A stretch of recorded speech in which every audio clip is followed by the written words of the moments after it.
speaking. But that's lovely. Well done. Well done with that. Well done. Has anyone here been to Spain?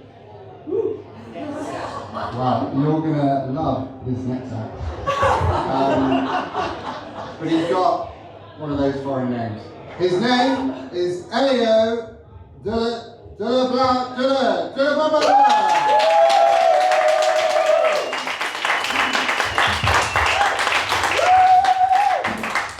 One of those foreign beautiful names, you know? First off, I'm really sorry that my real name is not Elio de la blah blah blah blah. Sorry to disappoint you, yeah. I'm just being nice to Tommy's mouth. Because my real name would actually injure him.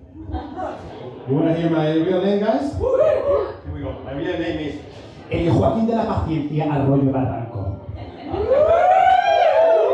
You would say I am the longest name in comedy.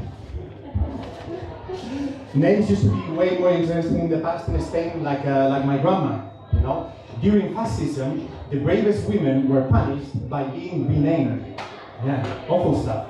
And they were not renamed Summer or Hope. No, my grandma was renamed Soledad, which means loneliness. She had 4 sisters: Dolores, which means pain; Angustias, which means anxiety; Socorro, which literally means help, okay? And my favorite, Jesusa, which means see Jesus. Calling there for dinner was like performing an exorcism. Pain, anxiety, help, see Jesus. Yeah, that made for a really interesting family dynamics, right? Because my grandma was a full-blown anarchist, and she raised my mom during a dictatorship, right? So the rest of the grandmas would go, darling, call me when you get there, don't drink too much, and don't forget your prayers. My grandma would go, darling, call me when you start the riot, don't forget not to obey, and of course, don't forget your Molotovs. My mom would go, Mom, you're embarrassing me in front of the secret police. I've been in Bristol for 12 years now. That's why you may hear a twang when I speak. Man, my Spanish accent is not going anywhere with all that. Such a beautiful English. But look, my wife loves it, and that's what it counts, right? She's so exotic to me, guys. She's from Wolverhampton. I bought myself a black country name.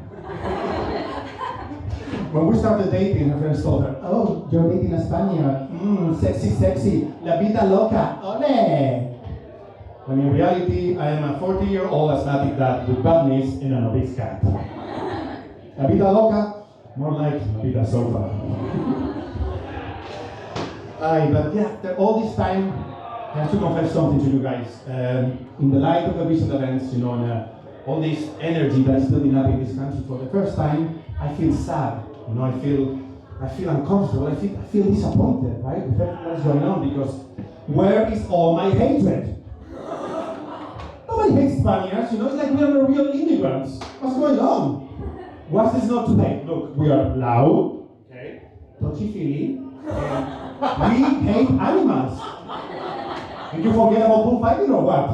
You know? Spaniards don't know how to have fun without abusing an animal. Look, spring festivities, bullfighting. Summer, pig slaughtering. Autumn, tossing a goat down a tower bell. In Christmas, of course, rabbit harvesting. Spain is the only country with seasonal food includes mammals. We hate animals so much that the average English person eats 38 kilograms of meat per year. The average Spaniard, 120. That's like your 2 aunties and a side of cheese, you know? I should not laugh at my young girls.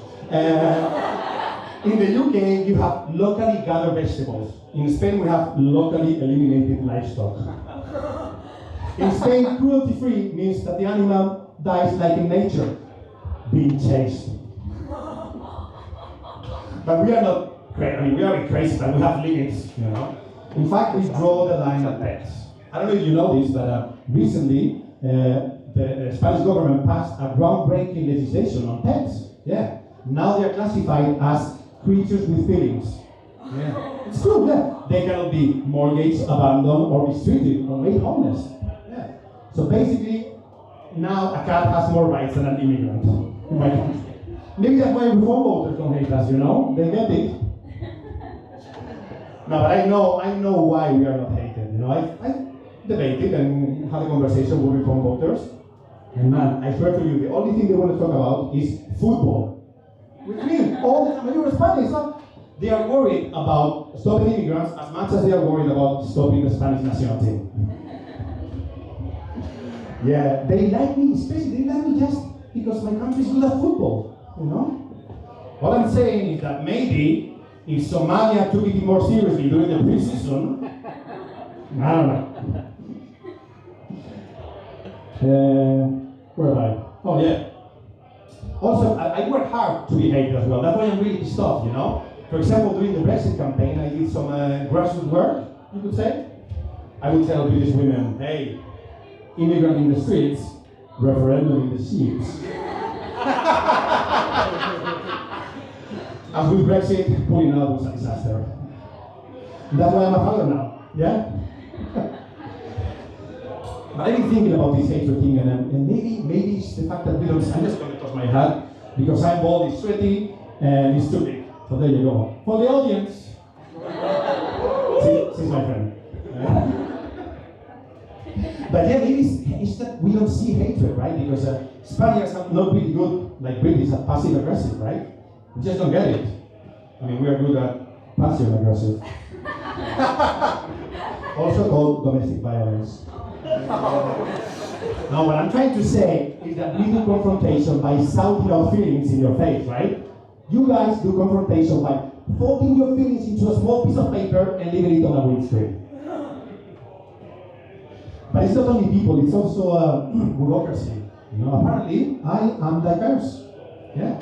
How diverse? Well, according to British paperwork, I classify as white other. Yeah? So pretty diverse, okay? What does white other really mean? Well, it means that I am white enough to date in Clifton, but still other enough to be on a bucket list in St. Werther's. But yeah, my dating years are over. I'm a father now, as I said. In fact, I recently had a vasectomy. Yeah. Nursery fees are so high that my penis became a financial threat. I struggled with the idea at first, right? Because I mean, I grew up in a Spanish macho culture, right? Spaniards don't just ejaculate, we launch a legacy.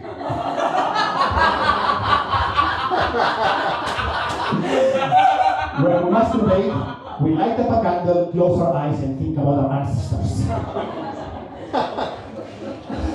Sorry about that. But the process is quite simple, right? They cut the tube so the sperm cannot reach the semen, right? The sperm is born and dies right off in my testicles. So basically, my balls have achieved what Bill Gates couldn't. Zero emissions and population control. Yeah, I will finish this part of the vasectomy, don't worry. The doctor gave me told me that it takes 24 ejaculations to clear all the pipeline. Yeah, he told me 3 months to do it. 3 months? I'm a father, I have 2 kids and a 9-to-5 job, you know? That's ambitious. I did it though. I work from home. It was a bit of a fact, right? Because I had to honor so many of my ancestors, right? Before cutting the Blahblah bloodline, right? So the lady at the candle shop was like, so many candles, are you opening a spa? No, more like a funeral home. Anyway, I will leave you with this last bit. Going back to what really worries me, you know, in this country, things that are happening now that I have hybrid kids. I like to call them hybrid, you know. I look at things, sometimes I'm worried, like, these guys are really dangerous, but some other times I see them struggling, drawing a cross, and I'm like, maybe they're not that dangerous, you know what I mean? So far, they look like a fan club of fascism, right? They're not that threatening. Say what you want about the originals, but they nailed one of the most difficult logos in history. Okay? Can you imagine one of these lads trying to draw a swastika? Just let them all in. I will finish with this. Guys, don't worry, because when the ship hits the fence, I will be ready. I will be ready to assemble the anti-fascist squad. You know who's there?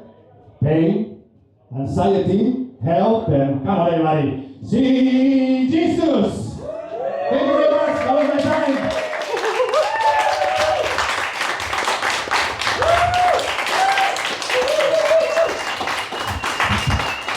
Thank you very much. I was sad when he took the hat off. I was really enjoying the hat. Let me know if I'm getting too fixated on the hats. I've never found a hat that suits me. I think that's why. It's as I say, it's a tough life being a poet. I don't know if they're related. I went on holiday with my brother a couple of years ago. And we were sat in a restaurant, and I think we were very hungover. And a man walked in. My brother just turned to me and went, "Ha!"